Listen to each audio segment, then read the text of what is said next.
When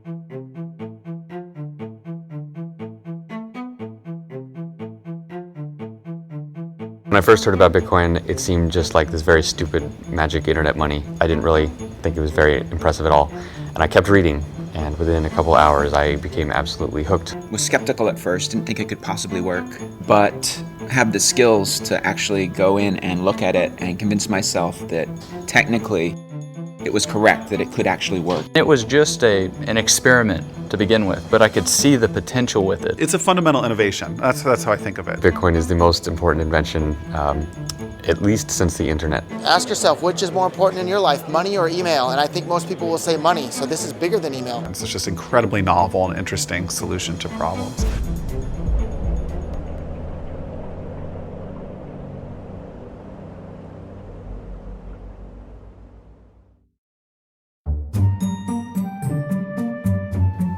The short version of what is Bitcoin is cash for the internet. So it's a new kind of money, and it's also a payment network that runs over the internet. There's a piece of digital information that you can hold that has value. And as long as nobody else knows that information, that value belongs to you. This sort of technology was developed independently a few times. I think the NSA developed it in the 70s, and then academic cryptographers started putting this out later in the 90s. And it's called public key cryptography. Now, we now rely on that technology every time your phone talks to your bank, or even over maybe SMS sometimes. I mean, it's just embedded in the internet and how we talk. Bitcoin was invented by Satoshi Nakamoto. As far as I know, no one has actually met Satoshi. No one knows who he or she or they are. I've never talked with Satoshi, although I have communicated with him electronically via email or on online forums. Satoshi started working on Bitcoin, he says, in 2007, and it actually took him a couple of years to convince himself that he could actually create a system that would work, that would solve this problem of how do you create a money where there's no single person or organization or government in charge. He started posting to a cryptography mailing list where he described kind of at a high level how it would work and started to get feedback from people on his idea. I believe it was the beginning of 2009, he released an academic paper that described the system in detail. And he also started up Bitcoin. He actually released the code for the system and started it running. Coming from a crypto background, I mean, one of the first things I did was I read the paper. When you read the paper and you have that background, you think, this is very good. You think, there are kind of 50 things that might be wrong with a proposal like this. And I thought, this answers all those questions. I mean, I thought, this is some very high quality work. So the key problem that Satoshi solved that made the whole system work was a solution to what's called the double spending problem. So if I have this digital asset that I want to give to somebody else, how do you prevent me from giving it to two different people at the same time? Because obviously if it's digital, it's easy to copy. And Satoshi came up with a brilliant system for if you try to do that, if you try to double spend and give the same Bitcoins to two different people at the same time, everybody notices, and then one or the other of those transactions is considered valid, and the other one's just ignored. So solving the double spend problem was the key technical breakthrough that made Bitcoin possible even. Bitcoin answers another question in a magical way, which is, could a bunch of people who don't trust each other all agree on when something happened so precisely that you could use it to transfer value, right? And that sounds like, who've never met each other and will never meet just by passing messages. And, the immediate answer to that is like, no way. You need someone who's trusted in the middle to tell people what happened. You need all these other things. So I do think it's incredible genius. He's obviously had some academic training because he wrote this academic white paper that, is in the style of a peer-reviewed academic journal article. And he's obviously a genius. I mean, not only was he able to come up with the idea, but he was able to actually implement it, actually write code that made it work. And he was a genius on a lot of different levels, which I think is really rare and fascinating, and I'd love to meet him someday. Satoshi sort of, I think, exists now in the Bitcoin subconscious almost. Things are named after him. It'll be a little bit like finding out who Santa Claus really is if Satoshi's ever revealed. Like, I think it'll be a blow to the collective psyche of Bitcoin. One interesting thing, there are some emails that have come out recently that indicate one of, a 90s era cryptographer was working on some of this stuff that pretty clearly turned into Bitcoin. That's a small community, so you probably narrow it down to 30 to 50 people that could have been working on it. I don't know who's had the last interaction with Satoshi. It might have possibly been me. My very last email to Satoshi, I actually had told him that I had been invited to give a talk at the CIA.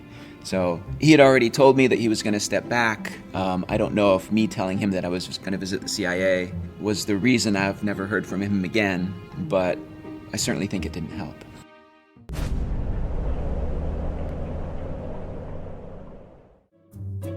Satoshi brilliantly designed the incentives, so you don't need to pay anybody to, make sure that all transactions are valid, because they get paid by the system itself. The reward for doing the work of processing transactions and making sure that there are no double spends is tied into the creation of new Bitcoins. So the people who are being awarded new Bitcoins are the same people who are making sure that double spends don't happen. So that's the way new Bitcoins come into existence, is you have these people who are validating the Bitcoin transactions, who are called Bitcoin miners, for the work of validating transactions and making sure that nobody cheats. They're awarded new Bitcoins. But then you need a way to limit the money supply, because, validating the transactions is pretty quick. So there's actually a process called proof of work, where the miners have to run this algorithm that takes a lot of CPU time. You can think of it like pulling lottery tickets. So all of the miners on the network are all, they all validate the transactions, and then they're all kind of participating in this lottery to see who will be awarded Bitcoins. And on average, every 10 minutes, somebody somewhere on the network is awarded new Bitcoins. There are fundamental promises made by the Bitcoin network about supply. And the supply function's too complex to say out in words, but what you could think of is like every 4 years, about half the remaining Bitcoins are given out. Okay, so for the first 4 years, every 10 minutes, 50 were given out. Next 4 years, 25, and then next, and so on. So eventually that kind of trails off, and in the year 2140, no more will be issued. And that's how we know there will only ever be 21 million Bitcoins created, because if you do the math, that series works out to 21 million. 1/100 millionth of a Bitcoin is the smallest Bitcoin unit, which the Bitcoin community has dubbed the Satoshi in honor of the creator.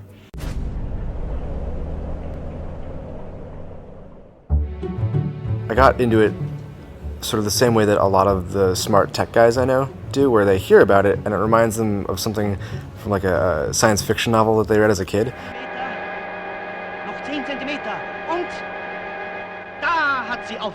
Like, oh, that's cool, but it can't exist. And then you go and you read the white paper and you're like, that makes sense. And then you look at the source code and try to find how you can break it, and you can't, right? And and then you're like, this is a real thing now. And so I've been following it, and I sort of, as a hobbyist, was mining just on my computer when I wasn't using it for anything else. I'm not a Bitcoin miner.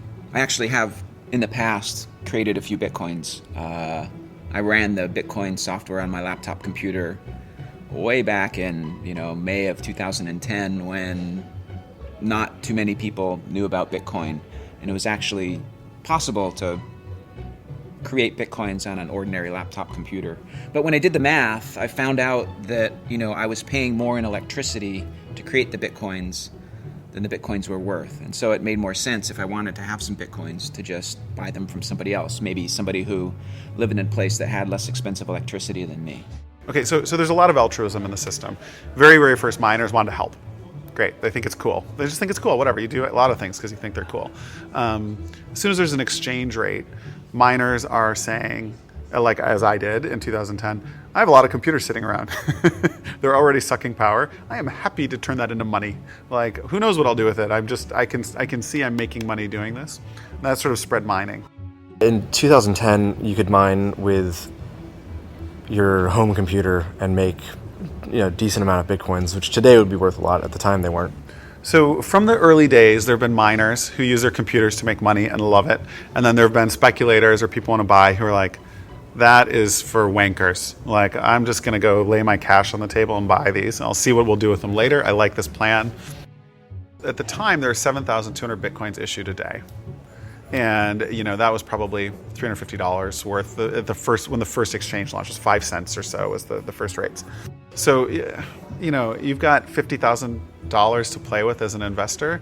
Like, you're going to go mine for 2 years? You're not going to go mine for 2 years. The money guys they always want to trade, and the nerds always want to mine. It's very rare in the space that people want to do both. They're often on one side or the other. Bitcoin puzzles a lot of economists who would not have predicted that you'd be able to start from something that has no intrinsic value. I mean, there's zero value in the bits of data on your disk, and yet has managed to bootstrap itself into arguably the world's most valuable currency. And how that happened, I think, is a really interesting study in economics. It might need to make some economists rethink their ideas about money. It took some early adopters with enough faith to actually spend real money to purchase some Bitcoins to start to give it a value.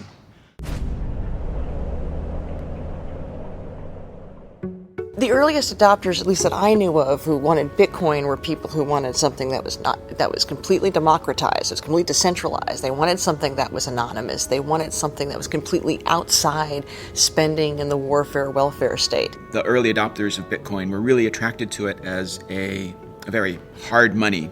I mean, Bitcoin has a fixed money supply, which appeals to a lot of people who believe that central banks creating money whenever they feel like it is a really bad idea.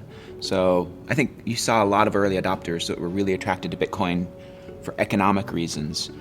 If you're non-technical and you're interested in Bitcoin, you don't like Ben Bernanke, you are worried about inflation, hyperinflation, you find fiat currency of all sorts suspect.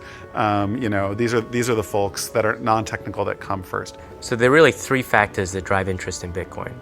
The first is its decentralized nature. The second is its anonymity, or really pseudonymity. And the third thing is its zero transaction costs. And what's interesting is that different people have been attracted to Bitcoin at different points in time by different elements of those three characteristics.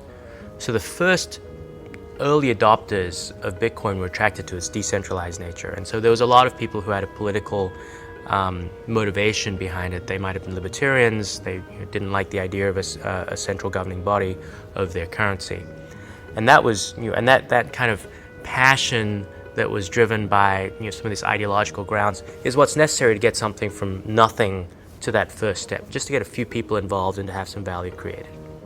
First of all, people don't think about where the dollar comes from, what spending that dollar means, and they don't think about taxation. So any of those things tend to be outside people's normal. Why would you think about that when you're buying the bag of potato chips? There's no reason to. But if you're philosophically aware of these things, how we create empire and how the U.S. is able to occupy so many, how can it afford financially to occupy so many countries, then you start thinking, how am I participating in this system? And that's by spending the Federal Reserve note. So for a lot of people, for them, it's about living their values. They want to use a peace dollar, and for them, the Bitcoin is working. Then you had a second set of people who were interested in the anonymity, and in large part because they might have been doing something online that they didn't want to be associated with. They might, some sort of illegal activity. They might have been selling guns. They might have been selling drugs. They might just have been online gambling. It's absolutely absurd for any government to tell someone what they can do with their own money if they're not harming anyone. The fact that the United States claims to be a free country that respects the rights of individuals, and yet a full-grown adult cannot wager his own money on his own game that he chooses is a terrible hypocrisy. Not to mention the fact that the state runs various lotteries, which have far worse odds than most casinos, and market themselves, in fact, to the very poorest and least able to understand the problems of gambling. So while the state does this institutionally, they also throw private people in prison for running games with better odds, better customer service, and it's one of many problems that we have with the government in the U.S. and in other countries. Bitcoin has been widely used by a website called Silk Road, which allows pretty much everything to be bought and sold. Some of the products on there are made illegal by various governments, yet it trades on there. You know, I don't do drugs, I don't even drink caffeine or alcohol, so it's just nothing that personally I'm interested in. But what I am interested in is looking at the ability of the market to solve these problems, because these particular market actors, they were excluded from traditional banking systems, and Silk Road and Bitcoin have provided a solution to that. But we see other market actors which have also been excluded for different reasons. For example, WikiLeaks, they're engaged in political speech, and the banks and MasterCard, they've terminated service. We have the IRS targeting political opponents for political speech. And people wonder why they might want to have anonymity. It's very difficult to exercise your speech if you don't have the ability to transact. And so what we're seeing with Bitcoin is money has literally become speech. There are lots of people interested in Bitcoin for different reasons, and they have lots of different opinions on different things, and they argue with each other all the time. And yes, some people believe that things like Silk Road are terrible for Bitcoin. Other people think that that's the killer app, and that's why it has all of its value in the first place. Bitcoin needs to be understood as a tool, and a useful tool is used by everyone who finds it useful. So just as bad people use the cell phone in the car, bad people are going to use Bitcoin, and people shouldn't fear that or worry about that.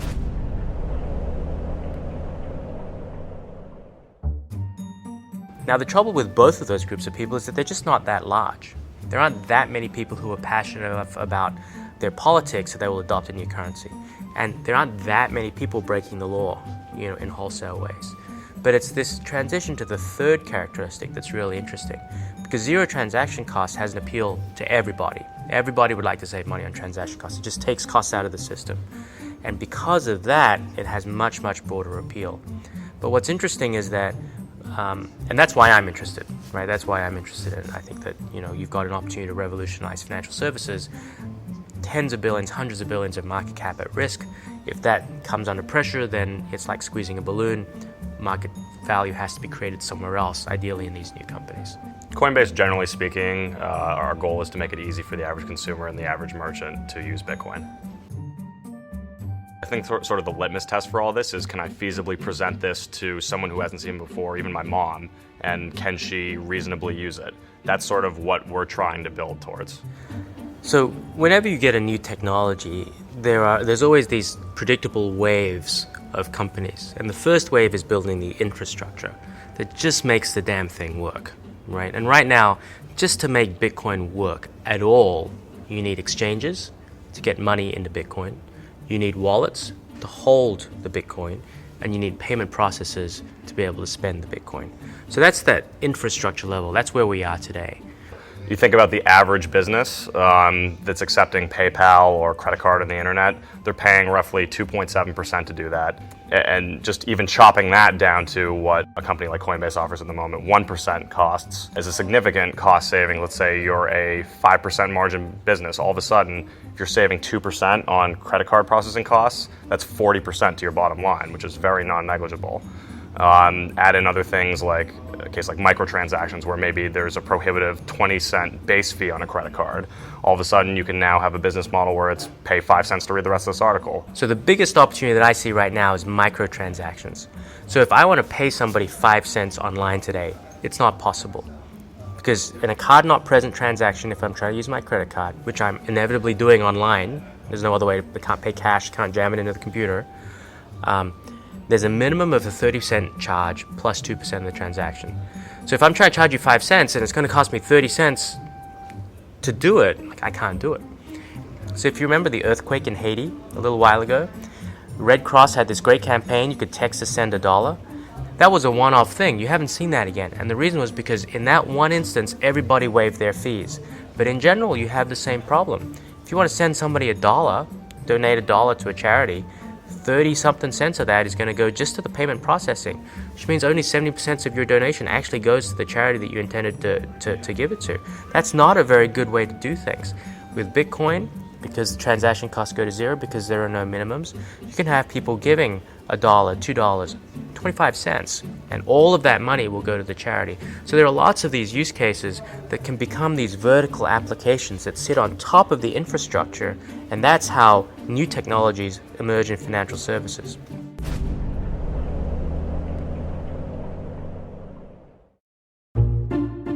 In the Bitcoin community, there's a bit of a tension between people who pine for the good old days of Bitcoin kind of being the bad boy of currency to people who think that we need to grow up and engage with regulators and banks and the traditional finance system more. Bitcoin definitely needs to shy away and move away from a lot of the original use cases that I think the media likes to tout, i.e. drugs or whatever else it may be. And for it to really flourish, the average sort of business needs to realize the great payment efficiencies that Bitcoin can bring. And ultimately, when a day of reckoning comes in Washington, where somebody has done something bad with Bitcoin, I think it's going to be our job as a community to sort of pull on this pool of goodwill that's been built in all these businesses who are now saving, say, 2% on their bottom line, maybe in a much larger percentage as a percentage of their net profit, and say, hey, we need Bitcoin to survive. This is actually creating real economic good. So I think for Bitcoin to become really big and for venture capitalists to start to invest, we have to believe that companies are going to embrace the regulation and accept it and comply with it. That's going to mean that anonymity is going to have to go, at least for transactions over a certain size, and that there's likely to be some level of centralization, or at least these trusted counterparties emerging. So I know we have a very strong libertarian base in the Bitcoin community right now, and they're very ideologically driven. But as VCs come in and invest and bigger companies grow up, you're going to see that fade. And I think that's good because, it's not an accessible worldview for most people. And it's really not the most transformative part. The most transformative part of Bitcoin is the economic liberty it gives to people around the world. VCs are not the only source of capital, especially in the Bitcoin market. You have lots of people with lots of money who have very well-aligned objectives with Bitcoin. And they can fund whatever they wish. I would say that in order for Bitcoin to go mainstream, regulation is necessary because in order for the average consumer to feasibly feel like they can use it, they want to feel safe in some way. And part of that is understanding Bitcoin. Part of it is around federal entities. Not necessarily that Bitcoin needs a federal entity to become legitimate, but it certainly provides that sort of additional stamp of approval that would get people more comfortable with it. In America, you got to live by American regulation, or whatever jurisdiction you happen to live in. And so what we're seeing is a set of entrepreneurs who are just saying, well, look, if those are the ground rules, then we will comply with them because the opportunity that we create by compliance is sufficiently big that the costs of compliance are worth it. And we're not actually giving up that much. Because you know what? If you guys over at FinCEN want to stop money laundering, you know what? I'm not going to make money out of money laundering. That's not my objective. I want to make money out of a whole set of legitimate use cases which are far, far bigger. And so in each case, if you can understand the objective of the regulator and you can then comply, there may be some additional costs involved, there may be some additional time involved, but it allows you to go after a much, much bigger market. Anything that has to do with money, the United States government is going to try to regulate it. You can't ask a lion not to tear up its prey. That's what the United States government does to the consumer, to the citizen, to the human being, is, literally steal and tear from it. So it's inevitable that, they're going to try to regulate Bitcoin. I think it is false to believe that the winners in the Bitcoin economy are going to be based in America. And the reason is that America has one of the most oppressive financial regulatory schemes of much of the world. And so trying to run a financial company when other people can move their businesses to more hospitable jurisdictions, and because Bitcoin works all over the world, so a company can set up anywhere and service its customers in any other part of the world, a company would be hamstringing itself to set up in the U.S. Now, indeed, a lot of them do and are, because it's easier to raise venture capital in the beginning stages. But those companies are going to run into heavy problems when the government starts to realize that Bitcoin is actually an existential threat to its own money, and it's not going to put up with people in its own borders, perpetuating that. I tend to be on the side of the people who think that we need to engage, with banks and regulators and traditional systems. Maybe I'm a little more conservative, but I think there's a lot we can learn from kind of the traditional money system. I think there's a lot they can learn from us also. But there's hundreds of years of experience of banks keeping people's money safe, and I think that's really important for Bitcoin. Consumers will be able to go to a business and say like, yep, okay, it's like accredited by a Bitcoin Foundation, like it matches certain like standards for our industry, and yes, their licenses are in order, and therefore I don't worry about Homeland Security seizing all the funds in these accounts. Like, I'm happy. So consumers will like that. Most consumers, not old-time crypto anarchists, they will hate that and they'll do their own thing, and that's totally fine. But the vast bulk of people who use these businesses will benefit from that. The community that has brought Bitcoin from nothing to where it is today has a different set of ideals than the people who are starting to come into Bitcoin now and saying, well, to take it to the mainstream, this is what's going to be needed. And so you're seeing some clash of ideas and some clash of ideals. People with money tend to want to protect their money, and the biggest danger to many people's money is that the government will seize it. Why would the government seize it? If it believes that you've done something against its wishes. So it's no surprise that venture capital companies and wealthy people tend to, at least on the surface, be very pro-regulation, because they do not want to engender harm by becoming a target of the government. I'm pro-regulation. I think it's an opportunity. So I have investors who invest only in pre-regulated financial companies, and they've built them themselves. And part of the playbook is get regulated in a good way, in a way that's good for everyone, that's good for the space. So should wallet providers be able to act functionally as banks without any oversight or regulation? No, they should not. Now, fundamental to Bitcoin is like, if you want to choose to do that, fine. No one will be able to stop you at a small scale. And if individuals want to choose to put their money with whomever they want, that's great. I don't mind that. But when you have, but we can't have like large scale poor business practices that could impact the whole community. I'm not into that. And I think regulation is part of that story. People they're saying this is a real future.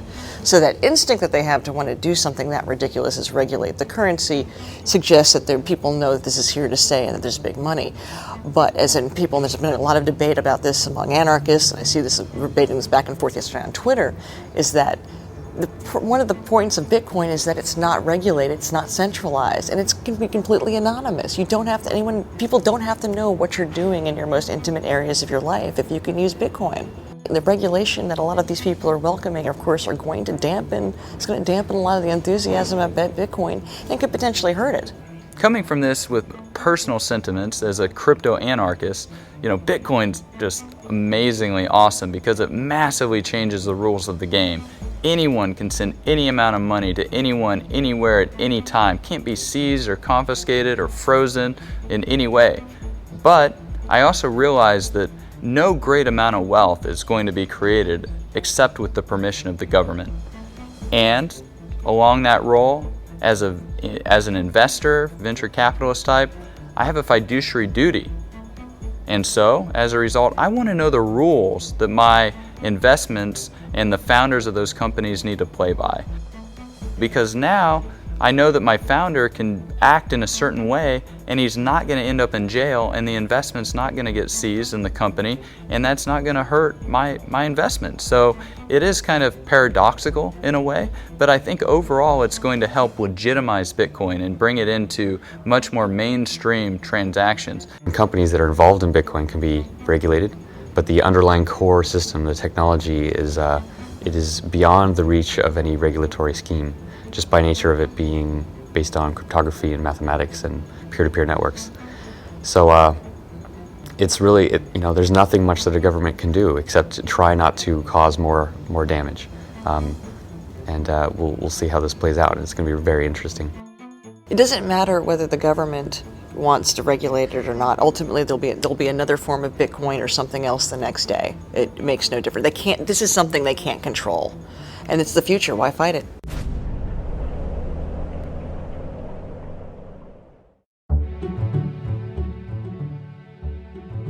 There are a lot of different ways Bitcoin could succeed. I mean, my job as the core developer is to kind of concentrate on the core code and make sure the Bitcoin network keeps reliably processing transactions. And then to kind of be agnostic about how Bitcoin succeeds. In 10 years, Bitcoin is likely to be gone simply because most things that are new tend to fail. So everyone who gets into this needs to understand that it could just disappear tomorrow and go away. But with that realization, if it has not fallen apart and it actually continues to work and continues to grow, it will have taken over much of the world's financial system. It will have changed everything about the way people move money, how they hold money, how they perceive value, what their relationships are with their government and with merchants and with each other. There's going to be amazing new ways that people use money that people can't even imagine now, just as when the internet came out, people couldn't imagine all the different things that people do. So it would be foolish to try to predict exactly what will happen, other than to say it will be very, very intense shift. And when people realize what happened over the course of so small a time, they'll look back and realize, wow, like that should have all been very obvious. I think it is the protocol for money on the internet. So in 20 years, when computers trade value with each other for whatever reason, they'll use Bitcoin or its successor to do that. It'll be just like right now, almost very rarely does any of our technology trade value.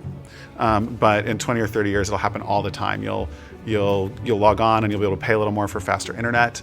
There's just 100 ways that computers will be transmitting value to each other all the time.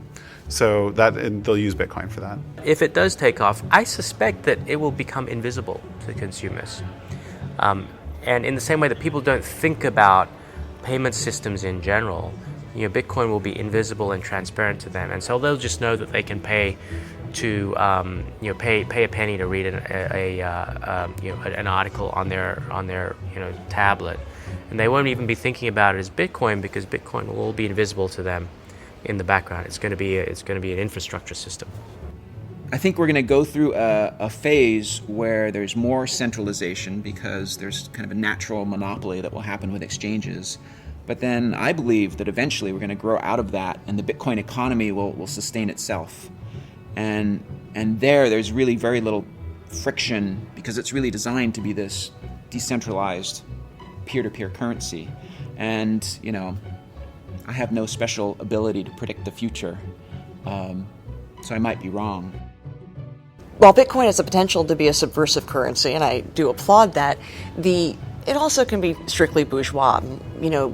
Ma and Pa next door can use Bitcoin. They use dollars now. It's not like all throughout human history we've been using paper currency. All sorts of things have been used as currency throughout time. It's not as if the dollar was handed down. Moses came down and said, "Here, we must use this dollar."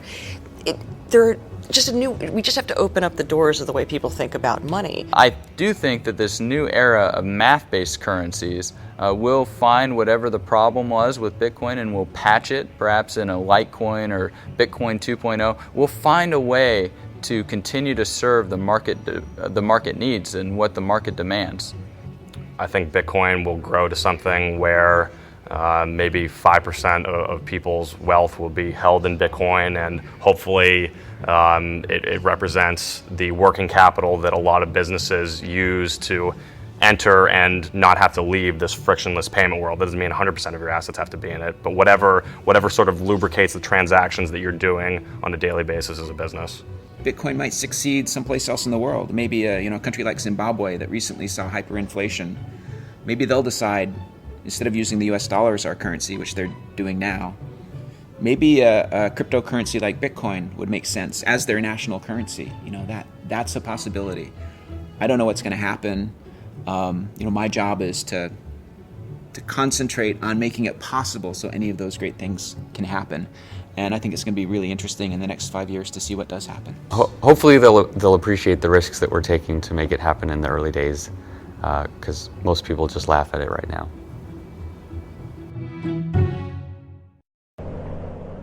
Camera, right? Okay. Gavin, you won't look at the camera. Okay. There you go. Yeah, we're in AA leagues. Yeah. I call myself an anarchist if I'm forced to put a label on it. I just don't find it's entirely helpful in communicating some of these ideas to normal people. Yeah, I think America reached its peak probably in 2000, and it's been in decline since then. the guy used his credit card to order pizza to be delivered to the first guy. So that's the first publicly known transaction where some actual good other than money was involved. We believe, my company and I, that Bitcoins offers a final solution for the medical marijuana conundrum. We're having a Bitcoin party. Champagne's flowing, people are celebrating, we're all thinking we're going to be Bitcoin millionaires soon.